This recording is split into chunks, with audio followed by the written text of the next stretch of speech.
You're listening to the ESO Network, your station for all things geek.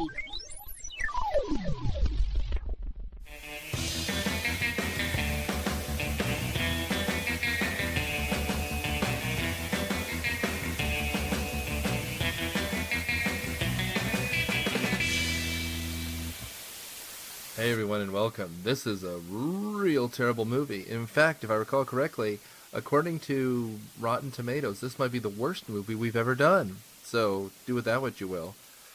We have an insane Willem Dafoe character. We have Sandy Bullock, who's killing people while she drives, and she's the hero. We have Keanu Reeves, who looked at the script and said, no. I saw it at a birthday party when I was, young. I don't know what year this came out off the top of my head, but young. And across the board, we did the first one earlier this season, and God, it's such a good movie. And then this is just a real shame. So enjoy. Also, starting on February 1st, we will open up the everything, Twitter, email, follow us at Twitter, on Myopia Podcast, of course, and the email and everything is on Facebook, and just connect with us some way. But we're doing a Public Defender Month again. It's been a while, but we want you guys to tell us what to watch. So stay tuned for that in February, and thanks.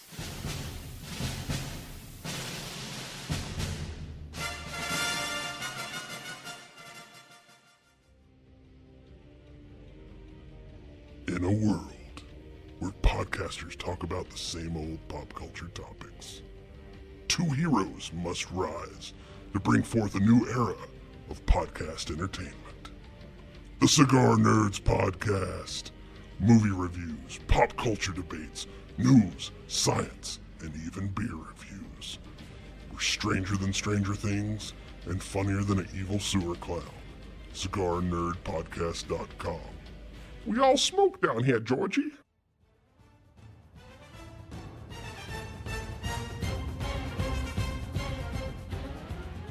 Welcome to Myopia Defender Childhood. This week, we do a sequel to a movie we did last season. We continue to be disappointed.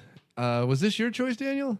Possibly. I don't know. I know I was pushing for Blues Brothers 2000, but I wasn't here for that one. Yeah, so I took credit for that one. Yeah. So Daniel punishes us by watching Speed 2, The Respeedening. I'm Nick Hoffman, host of Myopia Defender Childhood, and award-winning comedian on Cineprov. And on panel we have Matthew W. Quinn, who wants a cut of the money for suggesting a Speed 2 water slide. Hello, this is Daniel, and I clicked on the banner, but I've yet to actually get the free cruise. Here's the problem. Do you ever watch a movie and think, this is one of the best directors I've ever seen? And then you see the rest of their work and you're like, oh, this was an accident. He made an accidental good movie. Oh, the John Singleton curse. The John Singleton curse. The John, engaged curse. The John Engaged curse. That's the only joke I had after Single Man. Jan de Bont is someone that I'm surprised we haven't done more of. I mean, obviously we did Speed. Have we done Twister yet? That's the one I'm thinking of. Oh, man. So our editor, Ann Burns, suggested to us to do National Treasure. And the reason was not because she thought it was a particularly good or bad movie. She likes the movie. But whenever she was on a bus, like one of those coach vans, that was the movie that everyone always watched because it was something that everyone could agree on. It's kind of an indifferent, kind of fun, and it's Nick Cage being Nick Cage. Twister's my movie, man. Oh, yeah. When I was in middle and high school, even into band when I was a senior, I must have seen that movie 100 times. I saw it in the theater back in the day when it was first released. Ooh, there's a theater. Speed or Speed 2? Twister. We're talking Twister, Matt. A tongue twister? Sure. Or maybe we should get a big mat and play Twister. Well, and here's the thing. It also has one of my favorite actors, Philip Seymour Hoffman, and Bill Pullman, and Cary Elwes. And the reason I bring up Anne Helen Hunt. You mean Bill Paxton? Bill Paxton, excuse me. Ooh, oh God, internet sin. But here's the thing. The reason I bring up all those real actors with real purposes is that none of them show up for this movie, which has 0 actors. Willem Dafoe is in there. It's got at most 2 actors. It's got Willem Dafoe, it's got Sandra Bullock, and then this literally is a movie that has Bo Svensson in it. Who's that? You're exactly right. You don't need to answer the question because you've nailed it. Is he that guy who keeps getting his vehicle hijacked? No. No, he's the captain. Oh, the chum bucket. Yes, him. Well, the way I know him is from the original Inglourious Bastards back in the 70s, where he played the lead along with Fred Williamson, and he actually showed up in like 2 scenes in Quentin Tarantino's version. Well, I was going to say, like, in case you thought Tarantino did anything creative or original, he also ripped off that. So there's nothing. There's nothing. I like Tarantino, but he's not creative. He's like a Hollywood editor with a dry hump. That's why Ennio Morricone said, or not Marconi? What's his name? Morricone? Morricone, thank you. He didn't invent the radio. He just invented Western music. So in case you're curious who Jan de Bont is, he directed a lot of Dutch things because he is in fact Dutch. He also directed a lot of Madonna music videos, and he was the director of photography for Leonard Part 6. Does he love gold? You know, because he's Dutch. I was going to suggest that he was Paul Verhoeven's non-union Mexican equivalent. Here's the thing. He is a good cinematographer. He was cinematographer on Die Hard and Flatliners and Lethal Weapon 3. So he had a career, and then he decided, you know what I really want to do after directing an episode of Tales from the Crypt? I want to do movies. And he made one movie, Speed.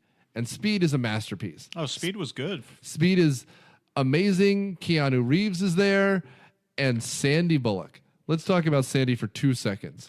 She's the only person from the only main character, really. There's a couple other, like, bit characters that show My that guy. car! Yeah, him. Yeah, how much is she even that important of a character in the first movie? She's Yes. the romantic lead. Because I was understanding they She's kind of brought super her to important. drive the bus when the bus driver got shot. Yeah, but I mean, she's on screen more than as much as Keanu Reeves. Yeah. Effectively, she's the second build, which of course is because Bridges. Jeff Daniels. yeah. Jeff Daniels is at that point a character actor, and Sandy Bullock and Keanu Reeves they're the headliners, they're the A-listers. And Joe Morton was just there saying, it doesn't matter what I do. I'm going to get a Terminator 2 residual check.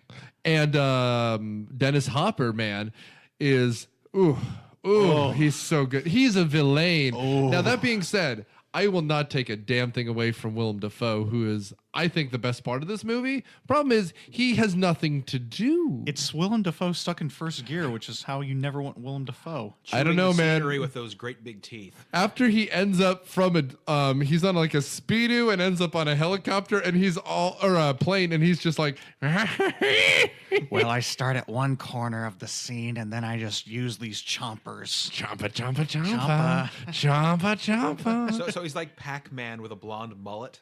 Hey, Spider-Man, I'm gonna bite you. I'm gonna bite you. I'm gonna leeches sucking him off. All right. I will not hear anything negative about Willem Dafoe's mullet. Willem Dafoe. You'll I hear grew- more about that mullet. All right, so here's the thing. So let's start off with the very basics before we get to the plot summary. Apparently, a script was written by the Jan de Bont got his original co-writer. It was all written out. It apparently involved some sort of terrorist attack. Again, it was on the ground. And then Jan de Bont had a dream one night. Well, I heard the original script involved a plane that couldn't go above a certain altitude, and they were flying through the Andes. Right. So they had to like fly and avoid hitting a mountain. But apparently, like, it was well written. It was into production. Keanu Reeves was signed on. It was going, and then all of a sudden, Jan de Bont had a dream about a ship crashing into a small island, and he threw everything out and said, "This is my movie." And Keanu Reeves said, "Bye," or possibly bogus. And then he walked away from his contract. Now, Keanu Reeves is one of those people that he'll show up in a movie, and I'll be like, I have to see it now. He might be always Bill S. Preston Esquire. Oh, no, he's Ted Theodore Logan, excuse me. Ted Theodore Logan. But he's also a fantastic, charismatic actor. And in that first one, he's told to play it straight like a cop, and he's great. Is the Replacements on the docket at all for us? Not yet, but I watched that movie a whole embarrassingly amount of times. Me too. Gene Hackman is the coach. He was. And he's good. I can tell no one wanted to be there, but they all can perform. Like, because that's kind of who Keanu Reeves. He'll be in your shitty movie, but he'll do a good job in it. What's the bad one? What's the bad one that Keanu Reeves has done? The Lake House, I would imagine. Why do you hurt me, Daniel? What's that? Is that the one about the serial killer who drowns people? No, it's Cabin by the Lake. Yeah, no, the lake house is the one I think with Sandra Bullock actually in it, where apparently these two people are living in a house 2 years apart, but their letters time travel to each other. That's not Johnny. No, that's that was Keanu. Oh, I'm thinking of what's the one with "You Stole My Story"? Oh, Secret Window. Oh, gross movie. Oh, well, maybe one day. Good old Matthew McConaughey chewing the scenery. Not Matthew That was McConaughey. Johnny Depp and John Turturro. Turturro. You stole my stories. Daniel, give me a plot synopsis. Well, the You love first this movie one was so much. about a bus that kept speeding because it had to speed to stay above a certain speed to prevent a bomb from going off. And of course, it was about the bus that couldn't slow down. In this case, it is about what's Sandra Bullock's name in this? I've already forgotten. Annie. Okay. It's about Annie with her new cop boyfriend, who's Jason Patrick, who is Keanu Reeves in everything but charisma and joy. Talent And they go on this romantic getaway cruise together to try and add something new to their relationship. On that cruise, though, is this former cruise line employee who hijacks the ship and I guess is controlling it and keeps it at a certain speed so that the ship and everybody on it will be destroyed. And not Keanu Reeves has to stop him. I will give Daniel. I don't know if you're looking at this. I hope you're not. But could you name anything else Jason Patrick has been in? He has 50 acting credits. I did look him up last night to try and figure it out. I think one of the things I saw that we've done was The Lost Boys. We haven't done The Lost Boys, but he is in fact in The Lost Boys, We haven't done gay vampire 2 Corey's movie. and with Keanu's best friend Alex Winter is in that as well. Yeah. Also, Solar Babies, which I have not seen in a long, long time. The reason I bring it up is Speed 1 is not just a movie I kind of like. It's in a huge movie. This movie also had a huge budget. How do you not get anyone? I mean, obviously Keanu Reeves looked at the script and said, "Bye," but everyone else, like, I'll be in your remake of The Day the Earth Stood Still, but this script is bogus. I think they spent all the money on the end. Yeah. Well, let's go over the rest of the people that are in this damn movie, just to give people an idea of what we're aiming for here. There's Jason Patrick. Yeah. There's Willem Dafoe. Willem Dafoe. There was a firefight. There's Willem Dafoe. There is You have Sandra to sound Bullock. 30% more like you're about to cream your jeans. Oh, good point. Oh, and here we go. Here's some of the other people in this movie. And the whole fact that you're about to say, who's that? Yeah, You're right. You're right. Yeah. There is Mike Haggerty, Brian McCarty, Pauline Camp, Tamora Morrison, and this was actually one that made me excited to see Kimmy Robertson. someone named only Tamia. Don't know who that is. Here's the thing about all of this. All the jokes are delivered by bit players who do bit parts because that's who they are. Right? Like, there's a fat guy who always plays the fat guy, and he's been in things like Seinfeld playing the fat guy, and he makes one joke and goes, and then you leave. Also, Django Fett was in this movie. Django Fett was, in fact, in this movie. Which one was he? The first mate, Giuliano. Oh, okay. The guy who breaks an arm, and then he breaks his other arm, and despite the fact that he's broken one arm, Jason Patrick is kind of flinging him around by that one arm. How is a recurring joke in a movie about breaking limbs? How is that something that passes Because any standard test that you need for quality? Jan de Bont poured himself in absinthe and watched Monty Python and the Holy Grail. Go on, man. You can. Well, there's a, black comedy, making jokes about unpleasant things. So, But there's this isn't probably a way to comedy. make- There's probably a way to make breaking limbs funny. Well, I mean, yeah, I've seen the first Austin Powers with Mustafa, right? He's like, Oh, yeah. I've fallen and I can't get up, but my leg is hurt very, very badly. Could someone, all right, I'm going to try to use the other. Oh, the other one is broken. Here's the thing, though. Giuliano isn't given any joke-em-ups. There's no joke-em-ups in this movie. It's the driest, this movie is the lowest rated movie I think we've done on Rotten Tomatoes. 4%. This is 23 points lower than Spawn. Oh, we are forgetting one other name actor that was in this movie. and that's Tim Conway. Tim Conway deserves more time. Yes, he does. Who's the band that plays? Well, I recognize the song was UB40, wasn't it? It may have been. Were they the ones actually doing the cameo? It should have been. I think it God. was. Oh, God. Okay, so I hate them. so let's start with the beginning of this. Annie's doing a driver's test and talking about her new boyfriend who's simultaneously on some sort of drug bust mission that involves a high-speed chase. Yeah. And TVs falling out the back of a truck, and he has to dodge them. Right. Well, I think it's computers. It's something. Oh yeah, I swear there had to be. I saw an Apple logo in one of them. That had to be a product placement. Jesus Christ, who would pay to have their product in Speed 2? Someone who probably was not in Apple much longer.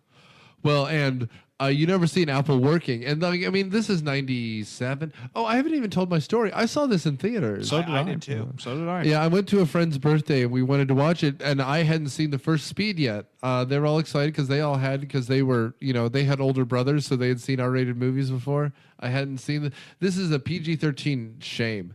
Oh, that's the only reason I got to see it was because the original one was R, and I saw this because it was PG-13. Same situation here. No, it's just a shame. So apparently, Keanu Reeves looked at this script and instead decided to do future episode The Devil's Advocate. Ooh, with Al Pacino as Satan. And he was who made this? 20th Century Fox? Whoever made this, Jan de Bond included, was so pissed off, so furious that they started to pay reporters to spread the rumor that he had decided to tour with his band Dogstar instead of doing the movie. I heard that rumor back in the day. I do. And Keanu Reeves had a band? Dogstar. Dogstar. And then he went on to be John Wick. Well, I mean, but again, that was a lie. He was actually making a movie called The Devil's Advocate, which stars, well, you know The Devil's Advocate, right? Hoo-ah! Hoo-ah! Yeah, which may be a stay tuned. That's a weird movie I've seen once. There's more nudity than you'd expect. Or maybe not. Well, Al know. Pacino just kept showing up naked to the set, and nobody had the courage to tell him to put on clothes. Would you tell the devil to put on clothes? I would tell Al Pacino to put on clothes. Well, he's so small, I think I could shove him. Just give him a good shove. Sandy Bullock is doing her driving test. Tim Conway is her driving instructor. She's terrible. This already makes no sense. Right. Because she's the driver for the entirety of the first Speed movie, and she's perfectly competent. So I don't know what's happening. I guess it's a reference, like at the beginning, she lost her driver's license for speeding in the first Speed, right? Which is kind of a joke. But she's a good driver. She just was a speeder. Regardless, after nearly killing Tim Conway, she ends up stumbling across Jason Patrick, who is part of the, quote, Suicide Squad, because why wouldn't he be? And she's Suicide furious. Squad, but no Will Smith. Dang. Better movie. Better Will movie. Smith in this. You know what? 1998, 7. This is 7? Yeah. This is before pretty much everything Will Smith did, except for Independence Day. If he followed Independence Day up with this, there might be a black person in this movie other than fucking Dante, who's like, I'm Dante the photographer. Hoo-ah! Better movie. Because someone with actual charisma might have made this movie. Well, it wouldn't have worked. Will Smith as Dante the photographer. I'm wondering how that would work. No, I don't want him as a subjugated human being. I want him as the hero. He is a good hero. He knows how to smile like a person. Jason Patrick learned about smiling in books. He's never seen a smile in person, but he's heard of it. He's never pronounced it He's out learned loud. everything about emotions in books. He reads through books and it's like, is that how the human do? Yeah, Jason Patrick is not really a charismatic actor. Neither is Sandra Bullock in this one either. I'm thinking as a director. I was going to make a heady joke. He read Stanislavski but never's heard of him. Like. But here's the thing. After grunting about how he's going to try to do better, they decide to take a cruise. And the whole thing... Well, Jason Patrick, who I'm not even going to bother with these goddamn character names, except maybe Annie. Jason Patrick surprises Annie with cruise tickets. Cruise tickets, right. And the whole idea is that on the cruise, he's going to ask her to marry him. Because apparently this relationship of indeterminate length is to that level, which is fine, whatever. The only problem is they reference Keanu Reeves' character at least once in this movie, so it hasn't been that long. I think they've only been dating about 7 months. Whatever. I mean, it's all garbage, so it doesn't matter. On the cruise ship, they're showing the cruise stuff. There's a bunch of fat people on Fat Busters or whatever. Oh yeah, the Fat Busters. And they're sitting around, and then Jason Patrick makes eyes with a deaf girl. Frankly, this part is weird, not because of Jason Patrick. Jason Patrick knows American Sign Language. He's signing to the girl. He notices that she signs. She immediately falls in love with him, which is weird. This girl is 11, by the way. 14. 14. They say 14. that? Okay. And they have the actress might be 11, but she says, because there's that scene where he essentially, spoiler, Willem Dafoe is fucked up, but he tries to destroy the ship. And at a certain point, Patrick goes back to save the girl because they can't find her. He finds her, they save her, and he signs that I'm in love with you, and I'm almost 15. Oh, right. Yeah. I've already forgotten so much about this movie. And then he digs up that line from the first movie about relationships and based on intense circumstances don't last. Because Sandy Bullock has said it 3 times, and here's the thing. No one cares. Yeah. Okay. Can we get into Willem Dafoe and please him tell me who being- he is. He's introduced when one of the ship's staff is walking them to their cabin, and he comes out and is going, "Well, where are my golf clubs? I need my golf clubs." And apparently, these golf clubs are a hacking device that he's using to, I don't know, take control of the ship and crash it. He Here's wants the to thing. force them all to evacuate by faking a fire on the ship using smoke bombs. Why? Well, I imagine at first maybe he doesn't want. Well, he does kill the captain pretty easily, so I think maybe at first he doesn't want us to kill anyone. So he tries to make them evacuate the ship. Here's the thing. In the first Speed, Dennis Hopper had a clear goal. He was holding the bus for ransom. He's like, if you pay me however many millions of dollars it was, I will not blow up the bus. But this guy, they never explained his motive. It's not if this is like a grand suicide mission. It's not if this is to destroy the cruise line. If it's not for money, what is this? I think his line is, I'm dying. I'm going to live it up while I still can. So he's trying to steal. He was stealing jewelry from the ship's vault. Oh, okay. So I'm thinking maybe he just wanted to. Also, he really wanted to take revenge on the cruise company. So it's like, I'm dying. I'm going to live it up with the money I steal from my former employer. Hey, here's another idea of how to get money from a company that poisons you. Sue them. Go ahead, get a good lawyer and make them settle, give you like a 7-figure settlement. Or do what the first one did and show us the scene where he's asking for money. He never asks for the money. Yeah, he also doesn't care about the diamonds because he smiles at the dinner. But he never takes the diamonds. We never see him asking for the diamonds. It doesn't. I think he breaks into the ship's vault when they're evacuating and steals a bunch of stuff in a backpack. Why would he need to destroy the ship for that? Especially when he's still on it and there's a chance that he would be killed then and there. What's the movie you suggested with the monsters? Deep Rising? Deep Rising. Deep Rising had a better plot about people on a ship, man. Here's the thing. Dennis Hopper doesn't care about the bus. The bus is hostages, and he makes it clear at the beginning, right? But he's also miles away. The whole joke is that he's nowhere close. And so the fact that he traps Keanu Reeves is a distraction. Willem Dafoe has no plan B. His plan A is to crash it into something.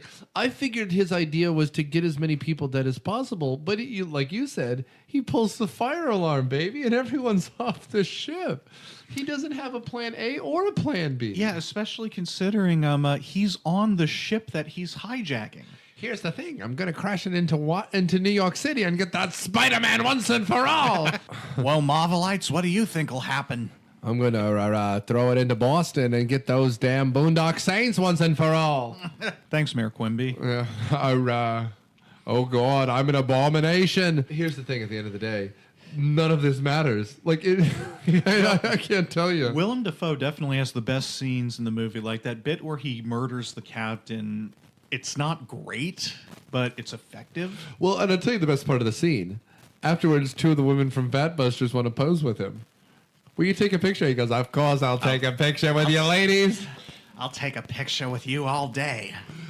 Yeah, they have that. They have a. That's one of the funny jokes in this movie. Yeah, there are a couple where it's like one of the fat guys like, there's no little girls in here, only big women.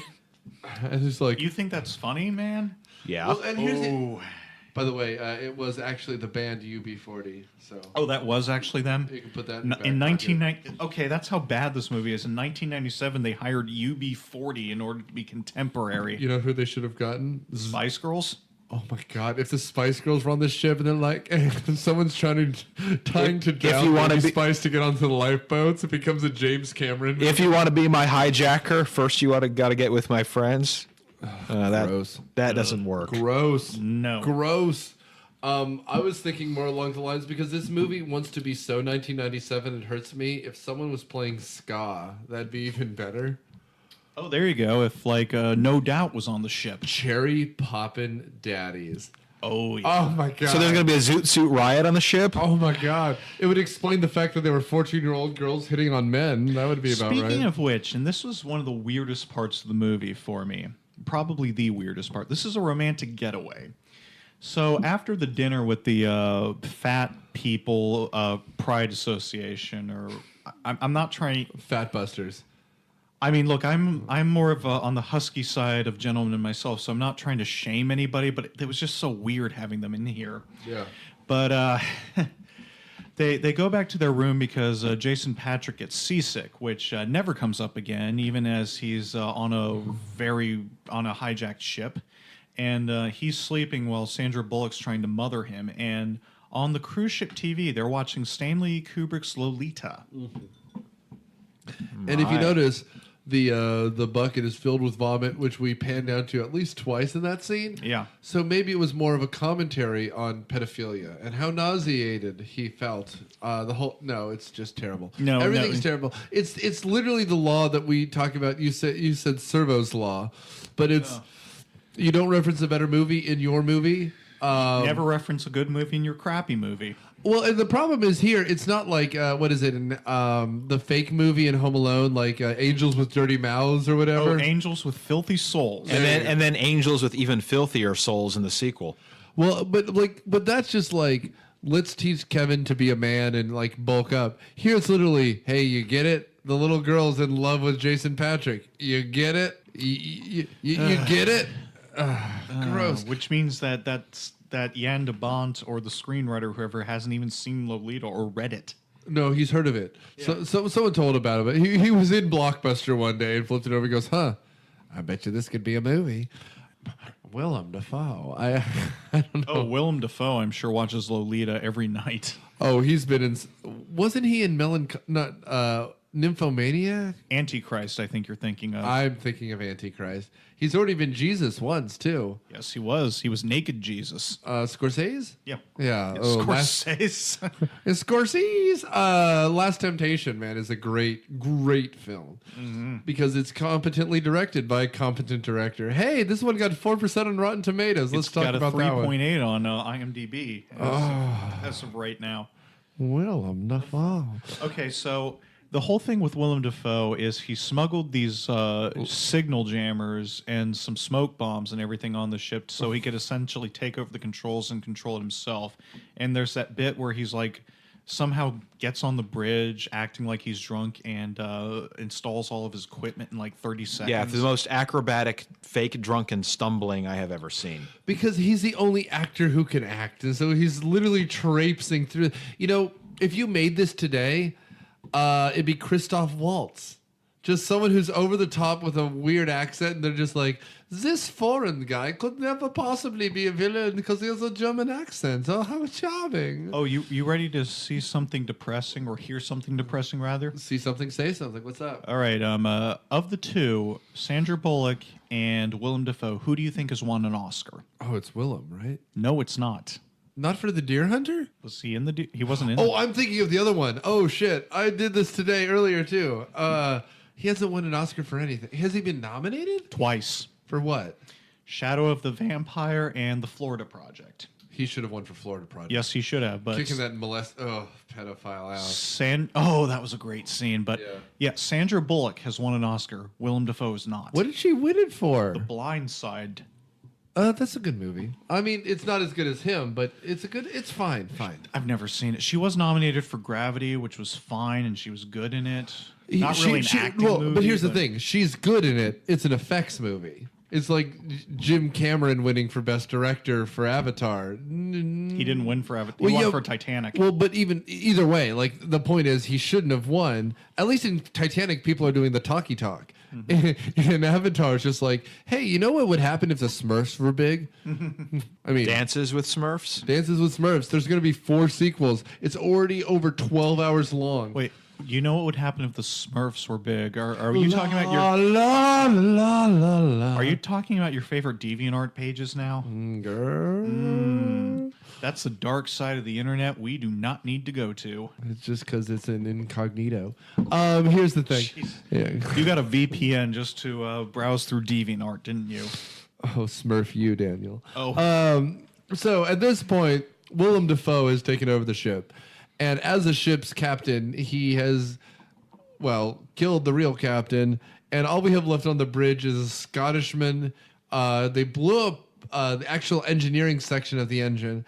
And the point is, he's adjusted the heading on the ship to run into St. Martin, right? Mm-hmm. Well, he's trying to get it to run to an oil rig or an oil tanker. Oil tanker, that's it. Which is just off the coast of St. Martin, which of course will matter at the end.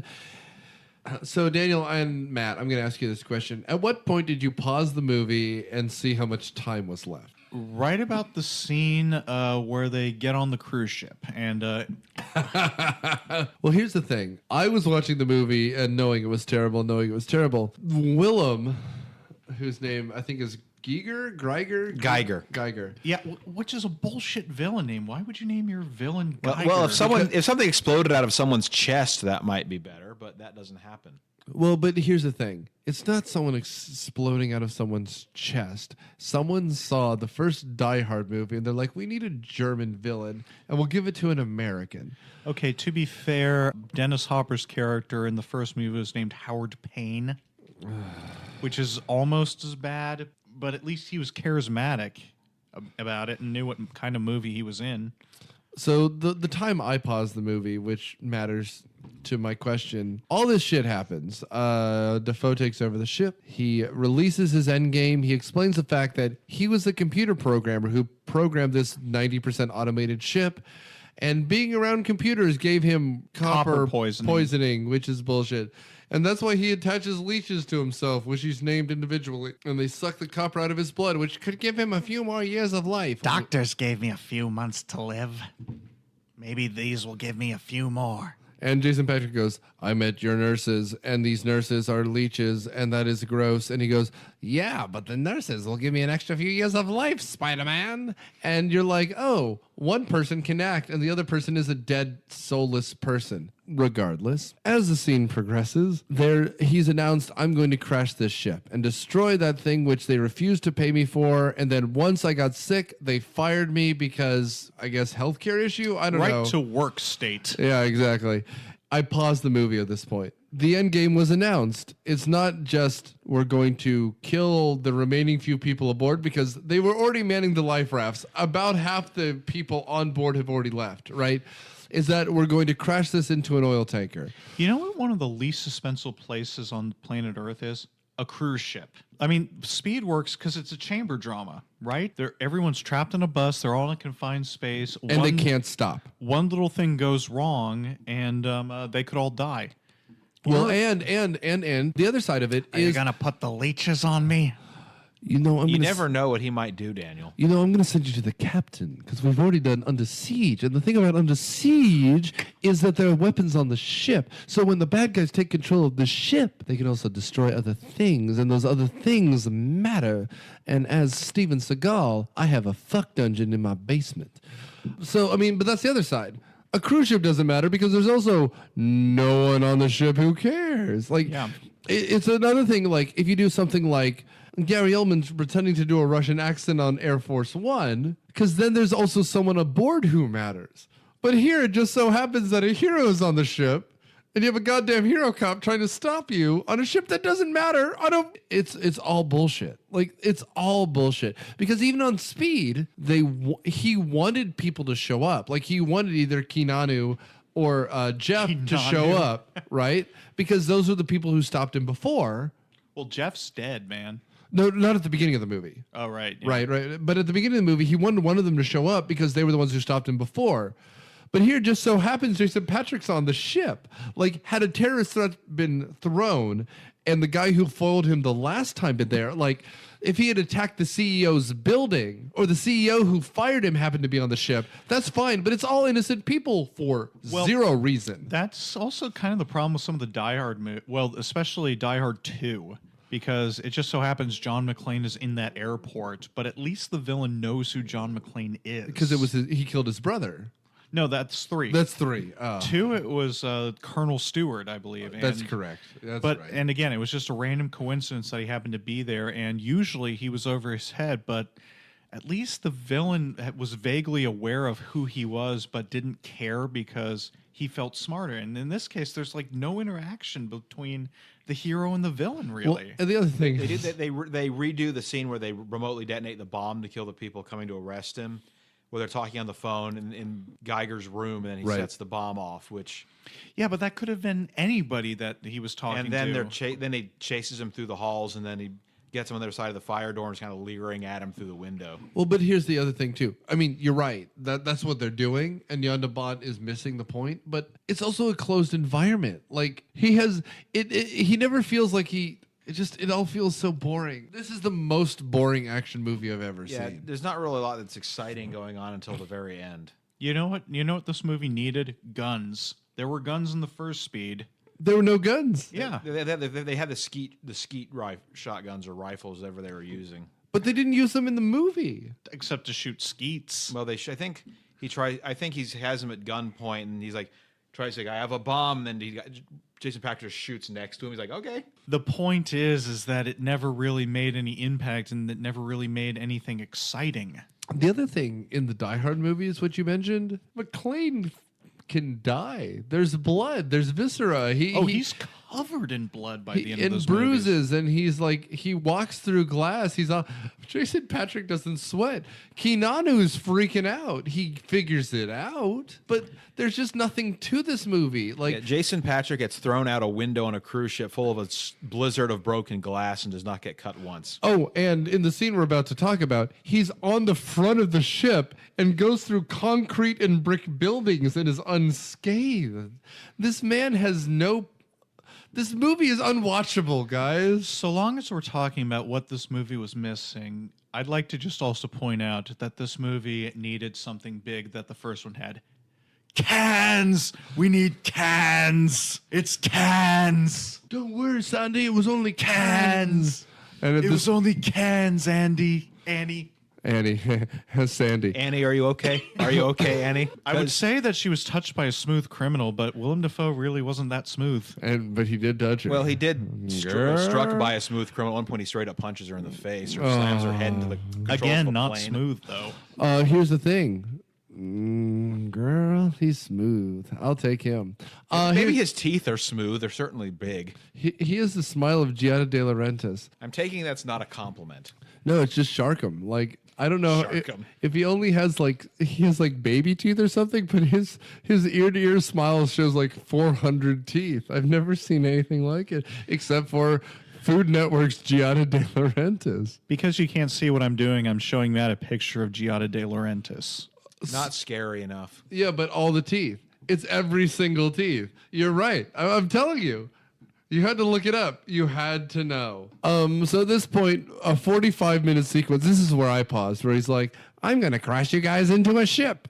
Oh, yeah, that's right, because the hijack happens like 45 minutes into this movie, and there's still like an hour and 20 minutes of movie left. The last 45 is literally them trying to avoid the oil tanker and then crashing into Saint Martin. This movie is awful. So Jason Patrick and Dante the photographer, who has shown up and said every time, hey, I'm Dante the photographer. That's how we know his name is Dante. And he inappropriately take pictures all the time. He sure does. He says, hey, stop moving because I'm Dante the photographer. I'm going to take pictures of you up this skirt. Well, I know when they're cutting the fat people out of the hallway they're trapped in and they're taking off most of their clothing, he's in there just taking pictures. Sure is. So they're trying to turn the ship to avoid hitting this oil tanker. And the oil tanker, even though they see them coming for literally 30 minutes of this movie, they're like, we can't move because we can't figure this shit out. And this slow moving scene happens over 3/4 of an hour. Then after avoiding the ship, they realize they're pointed right at St. Martin. And then there's a scene where everyone looks at each other and says, we can't stop this because the plot tells us we have to crash into this thing. And then they're like, yep, it's terrible. It's terrible. It's terrible. And they have the Scottish guy doing the countdown of knots. Oh yeah, we skip a lot ahead to get to that ending. Jason Patrick goes into Willem Dafoe's cabin and sees the leeches, where he hears the backstory. There's a bunch of scenes of him trying to save the deaf girl and trying to rally the passengers to like cover. Oh, that scene where they have to cover the vents with smoke coming out of them with their clothes, and that one singer refuses to do it because she's not wearing underwear. And the fat guy's like, hey. Well, she actually starts pulling her dress up and showing her thighs to random people, I guess to emphasize the point. It's like, why? Because Jan de Bont said, no one's going to watch this movie unless we show a little thigh. Remember what happened with Swordfish? No? No. Well, This movie that'll come out no. 3 or 4 years later after mine. Life is not worth living sometimes. So let's get to it. We'll at least skip to a part that's worth talking about, which is when they avoid the oil tanker, steer toward what San Martin. Saint Martin. I just want somebody else to pronounce it for me, frankly, because I knew I'd screw it up. Saint Martin is fine. But anyway, yeah, they are starting to go towards the island, and Jason Patrick somehow gets on it, and Annie's spirited away by Willem Dafoe. Willem Dafoe. Yeah, which is, here's the thing. This bitch is gonna win an Oscar before me. Well, but the two actors I who refer can, to all women that way, whether I'm in character or out of character. and most men. That Tobey Maguire's a real bitch on set. Here's the thing. They get it. Both of them get it. They're like, we're not going to be in all of this movie because there's 45 minutes left at the point we're talking about. That's no joke. This is where I paused it because I'm like, the bad guy's leaving. The girl's leaving. We must be near the end. 45 minutes left on, I got this on Vudu. Ooh, yeah, that was tough. Not that there's anything to say about that 45 minutes. Well, in that 45 minutes is the whole dream sequence that apparently inspired our good friend Jan. Yeah, so after steering away from that ship and just kind of scraping against it and everyone saying, oh no, look out, look out. This is the part that feels the most like the first Speed movie, but in a mistaken form, because you have a bunch of cowering people afraid of what's going to happen to the ship, right? We then see ahead of them an entire town. And they give up trying to slow the ship down. They put down the first anchor fails. And they're like, well, should we put down the second anchor? Well, the second anchor gets stuck. They're going into a town of St. Martin at 10 knots. And we know it's 10 knots because the Scottish guy says, we can't slow down. We're going 10 knots and we can't drop another anchor until we slow down further. They totally cast fake Scotty to be in this movie. A Canadian kilted yaxman. And the thing about him is he can't act. He just has the right accent to talk about slowing down a ship. He's the first engineer, goddammit.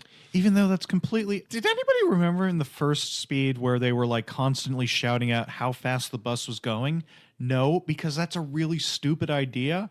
Well, how did they forget that lesson? Well, here's the thing. You just show the speedo, right? The speedometer will tell you, buddy. You got it. It's just a number on a screen. I would say that this movie is aimed at illiterates, but these aren't even words. These are just numbers. There's nothing. And then after a whole bunch of grab takes where like people are like, oh no, a boat, and they're driving off their own ship, even though about an hour earlier we see the captain immediately get sucked into the intakes of the other engines. Someone was like, we can't get out of the way. Let's dive out of the way of our speedboat. Oh, can we mention how bad the CGI is in this movie? Because there's a whole bunch of CGI fire, and it looks like Asylum-level work. Yeah, and they try and build suspense of that fire by having liquor bottles randomly explode. Yeah. You can't, guys. Like, we know what fire looks like. This is 2 years after Toy Story. We know what a CGI can do. There's nothing here, man. Anyway, we're at this point just outside of a Caribbean island that they made up called St. Martin. There's a scene with a woman with a real estate agent trying to buy a condo. And There's a guy with a car shopping. There's a little dog that looks like the Frasier dog running around. And Willem Dafoe is cackling, and your little dog too. Yeah. And your little dog, too. Surrender, Dorothy. I don't know. I think he'd be playing both. Annie gets away I'm from Glenda it. the Good Witch. Here's my penis. Well, Annie gets away from it at one point instead of doing the smart thing and just bugging off at that point while everyone is distracted by the crashing ship. He starts chasing after her anyway. Surrender, Annie. a movie with Willem Dafoe and Glinda the Good Witch. Why are we not watching Wild at Heart right now? Because I also don't want to watch that. Is that the one with Jonathan Taylor Thomas? It is. Yeah, sure. That's a movie with JTT in it.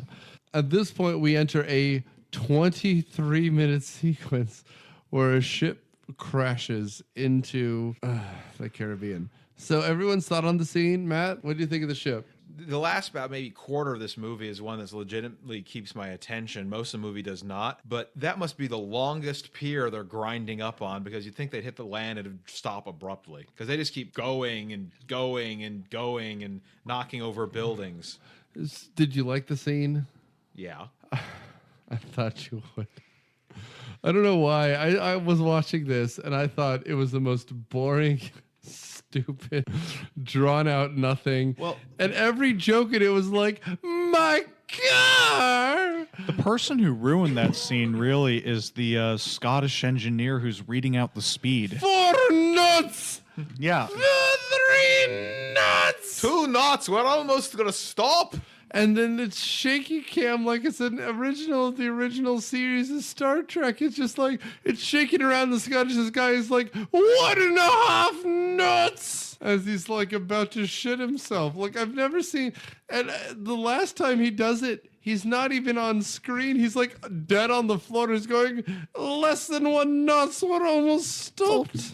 This is all helping. You're killing a bunch of people and destroying a bunch of property. Thousands must be dead. Like they just keep panning away. It's like, and this the one Rasta guy's like, I just bought a condo here, man. Well, that's the same guy from the first one, isn't it? With the Jaguar that Keanu Reeves takes over.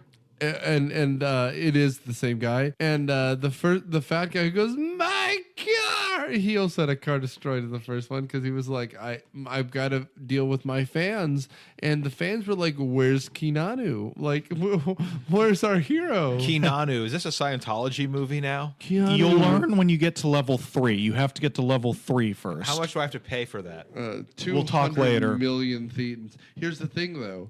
Keanu, and whatever you call him, is charismatic. Jason Patrick's like, my God, people. And the one kid is like, mommy, a boat. He's like, there's big boats everywhere. I'm gonna go nail your mom in the back room. Those three have more charisma than Jason Patrick the entire movie. Everybody has more charisma. The fake CGI fire has more charisma. I mean, if I have to listen to a Dutchman, he can tell me how RoboCop is Jesus all you want. Jason Patrick should be playing RoboCop because you don't need to emote. We saw Commando, for Christ's sake. Arnold can emote more than this guy. Yeah, Jason Patrick is bad. Jason Patrick is the worst. And here's the thing. Play a heavy, man. Show up in Expendables 6, The Rapening. But you can't be in a movie where you're the lead. You're not a lead. Sandy Bullock isn't in this movie because she knew better. Like, she doesn't show up in the end. It's like, go, I would like to marry you, Sandy Bullock. And she's like, oh, you're kidding me. Can I pick the travel? Can I choose our next travel destination? Sure, honey. I cannot travel. And then he reboots. Also, Matt, I love you, buddy. Daniel, I texted Daniel, Matt's going to love that scene. He did. And I was like, it's awful, but it's got all the joke-em-ups. Now, I'll tell you one thing, though. You're right. It's the only scene anyone bothered to write because people were making jokes. It's the best, probably, individual sequence in this movie, but that's not saying much. I think the phrase is damning with faint praise. Yeah. and I'm not going to say you're wrong. If I had to watch the whole movie again, I wouldn't because I have dignity. But Are you sure? no, because I do this podcast and I perform live comedy. There's nothing more demeaning than people being like, "So were you the one doing the Stallone impression?" I'm like, "Yep." They're like, "Okay," and then they walk away because that's happened more than once. Usually by me. No, No, that's the problem. Because I know you'd be doing a joke 'em up. The thing about that is, you're right. This is the most entertaining scene. The problem is, it shouldn't take roughly 45 minutes. And if it did take 45 minutes, other things should be happening other than Jason Patrick on the front of a ship going, "I can apparently plow through anything." And the poor first mate who's paralyzed by this point saying, "Oh, my one arm. Oh, my other arm. They're both broken." And then Jason Patrick slaps him on the shoulder, to which he says, "Ow." And then he moves He never on. shows any pain from any of that. He's just like, "I think I broke my arm." All right. He's an autistic weightlifter. Like, he doesn't understand other people's emotion. He's just like, "I am your friend now, pat, pat, pat, pat." And then I he will runs. spot you now, Pat. I think that weight is too heavy because your arms are that tiny. At one point, Sandy Bullock recognizes the music that they play in the mall portion of this ship, and you just realize, oh, there's nothing happening. They're just like, "I've heard that song before." Was that when they played UB40? Oh, this is such garbage. So, I hate UB40. I hate them. Terrible band. take a deep one, Daniel. Breathe in through your nose, breathe out through your mouth. So, let's do finals. Well, can we at least talk about how Willem Dafoe Oh, dies? please wrap us up. Okay, so the movie ends with kind of like the original Speed, where it's the final confrontation. Confrontation? What am I saying? Confrontation. Yeah, that was this close to being edited out. You almost profaned on this podcast, sir. Well, feel free to bleep it. Confrontation. Confrontation. All right, we're done. Thank you for emphasizing that. With the hero and the villain, and Annie's stuck in the middle. And in this case, they're on a plane, and Willem Dafoe crashes it into that oil tanker that they previously missed. Alarms start going off, and Jason Patrick gets Annie off the ship somehow. A question mark. Yeah, I think he drops them off one of the float plane floaties. Oh, yeah, that's right. Yeah, it's a seaplane, so Yeah. they detached one of the float plane floaties. And he's trying to pull up, and he misses the oil tank and gets jammed up on like their mast. Well, the thing is, it's not like an instant explosion like it would be with a Die Hard movie or a competent movie. He's just sort of hanging out there as the plane slowly catches on fire, and then it explodes. And then the whole oil tanker explodes, which I'm not sure how that works. Or how anyone survives within, 100 yards. But Yeah, that would go off like a nuclear weapon. That would be big. and hundreds of thousands of gallons of oil. But I do the one thing I will stop you on here is Defoe's performance, because he's just like, "I survived."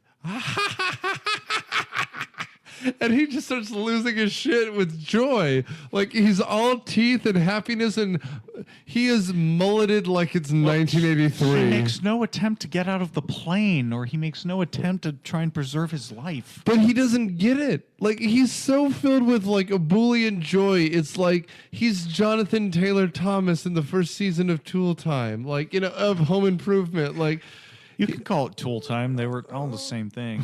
Al Borland went on a killing spree in that last season, if you didn't see it. But here's the thing. Once he explodes, stop the movie. Because after that, it's just like Jason Patrick reaches into his pocket and pulls out the satchel that has the engagement ring that Sandy Bullock shunned him on before. Yeah. And after being flirted with a deaf girl for like an hour, she's gone. We never see her again. We never see any of the survivors again. We don't know what happens to any of them. The ship falls over. We presume they're fine. There's no explanation to the end of this movie. It just kind of cold pans out like it's an 80s movie. The problem is it cold pans out an hour too late. They should stop Dafoe and there should be nothing left. There's so much like carnage. They've killed thousands. There's been a 9/11 in Martinique or whatever they are. and no one bothers to say a damn thing. It's all about making sure that these two get engaged for some reason, They're getting married. even though we don't care about one of the characters. Marriage. Sandy Bullock must have gotten all of this money. Oh, definitely, big time. Like, Willem Dafoe will do your movie. You can ask him. I mean, you have to pay him because he didn't show his penis, but otherwise, what was it? Last And Temptation. that's how he got his salary. He threatened to, I guess, whip it out. Well, apparently, was it one of his movies that just said we did a test screening with his penis out, and they said it was too. It was one of the ones he did with Lars von Trier. I'm not sure necessarily if it was Antichrist. He may have been in Nymphomaniac, like you said earlier. The first one. I've never seen it. But it was one of these things where like it was too large and upsetting to the audience, so they had to put someone else's penis in. I don't know. Like, here's the thing. He acts with the confidence of an actor who knows he's crazy. I mean, like, and frankly, that's the only good casting decision, because you go from Dennis Hopper to Dafoe. I mean, like, you want a crazy actor. You got a crazy burnt out hippie going nuts, to Willem Dafoe, who may have slept under a turnpike last night. Like, I don't know. I love Willem Dafoe, but that's how he acts, buddy. He'll be your vaguely gay hero in Boondock Saints, and he'll also be your punch-drunk lover in Speed 2. Vaguely gay hero? There was nothing vague about it. Well, I mean... But there was a firefight. There was a firefight! Oh. So, Sudsies, this or Boondocks? Which one are you going to rewatch first? As in Speed 2 or Boondocks? Ooh. That's like a Zen question, man. That's like one of those unanswerable things that's supposed to unlock the secrets of the universe. What is the sound of one bad movie getting thrown out a window? I'll tell you which one I'd watch, honestly. Probably Boondock Saints. I'll watch Boondocks, first of all, because everyone in there is a character. They're not a good character, but there's something to watch. It's also at least 35 minutes shorter than this movie. Yeah, this was a little long. And there's actual blood that happens. How does Jason Patrick end up looking better at the end of this movie than at the beginning? Contractual obligation. All that flying glass must have Hurt his acting. exfoliated him. Yeah, right. Like, I love the idea that he gets a bruise and like, but how will we know if Jason Patrick is still handsome? Because he has a jawline that doesn't exist. That is a man who's like an automaton. He's not an android, because androids could act. I've seen data. This man is an automaton. He's gears. Like, you have to twist his back a little bit. Mr. Data, we want you in the Speed sequel. Make it so. But Captain, I wouldn't want to do that. You're the only captain for me. When I never find another lover. Anyway. Rule 34. Hashtag. So, at the end of the day, Sudsies, would you recommend this movie? One of the things I like about the main thing I like about the first Speed is it's kind of a stupid action movie idea. You know, the bus that couldn't slow down, but they didn't half-ass anything. They got the best possible cast they could. They got the best possible writing that they could. They actually cared enough about the material to make it a good movie. This is what Speed looks like when you really half-ass it, when you get a terrible cast, terrible cinematography, god-awful special effects. It's just not thrilling. It's, oh man, I've seen so many polls where this like gets ranked as one of the worst sequels of all time, up there with Batman and Robin. And then no, for real, I've seen that. That's no joke. Going into this, I'm like, yeah, I mean, it's not as good as the first one, but surely it can't be that bad. But the more I think about it, the more I realize, yeah, it is. As a sequel, this is terrible. Thank you, Daniel. Matt? Okay, on that note, I would think this is worse than Batman and Robin. Batman and Robin at least was quick moving and at times vaguely entertaining. This movie, about 3/4 of it really was not that much fun. Yeah. Jason Patrick and Sandra Bullock are not very impressive as actors in this one. I mean, Dafoe is, but he's Willem Dafoe. I did not like this movie enough to review it, nor did I hate it enough to trash it. So just don't bother. I think, Matt nails it. It's a worse than a bad movie, it's a nothing movie. I've never been so bored watching action. Like, that's the like. I'm simple. You guys know that. Like, Daniel wants a better movie than we deserve. Matt is usually the softball who just likes an idea. I'm usually the guy who's like, hey man, it's a movie. You should enjoy movies, but there's not even spectacle here. Yeah, I expected the cruise ship hitting the dock and the town to be a lot more entertaining and elaborate than it was. I guess is what happens. You see a movie when you're like 12 in 1997. Yeah. And you haven't seen it in 20 odd years. Yeah. But no. I mean, I saw it with podcast regulars, Zach and Michael and Scott, and I was just like, and they were more bummed than I was because I was just happy to see something in the theater. Rewatching it, I get it. Like, there's just no soul here, man. Yeah, Like, I mean, everybody. Well, not everybody apparently, because Keanu didn't show up. But everybody just wanted to say, "Okay, we got to make a sequel. Let's make a sequel." well, and it's the most weak, nothing sequel, man. Like, at least Die Hard and Under Siege, you got the original actor back. Like, Keanu, I don't think he could have made it work, but at least it would have been something. This is nothing. This is like the biggest wet fart of a movie. This is just like sitting in your own like wetness. This is nothing. Ugh, gross. Don't watch it. It's not even a watch it to see. Whatever. So next time, Matt, it's your choice for the disappointing sequel. Do you know what you chose? I do. Do you want me to drop some hints? Please. No. Yeah, so we're doing Star Wars Episode 3, The Revenge of the Sith. The movie that I spent 15 minutes afterward laughing. And Not in a good way. yeah, so Something's wonderful happened, Danny. I'm pregnant. stay tuned next week and every future week when we learn that Hayden Christensen is just really doing a bad Mark Hamill impression. I am your father.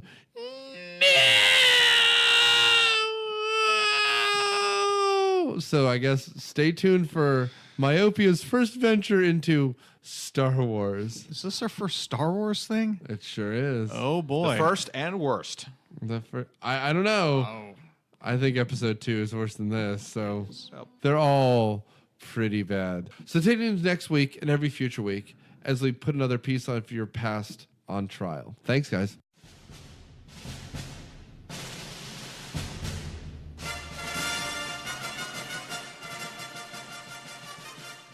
Myopia Defend Your Childhood is produced by Do Better Podcasting and a member of the ESO Network. It is hosted by Nick Hoffman, edited by Daniel Suddas and Ann Burns. It is produced by Daniel Suddas, Matthew Quinn, and Ann Burns. Thomas Herman is our consultant. Nick Hoffman is our executive producer. The theme song is Surf Shimmy by Kevin MacLeod. Find it at incomptech.com. It is licensed under the Creative Commons license. Thanks.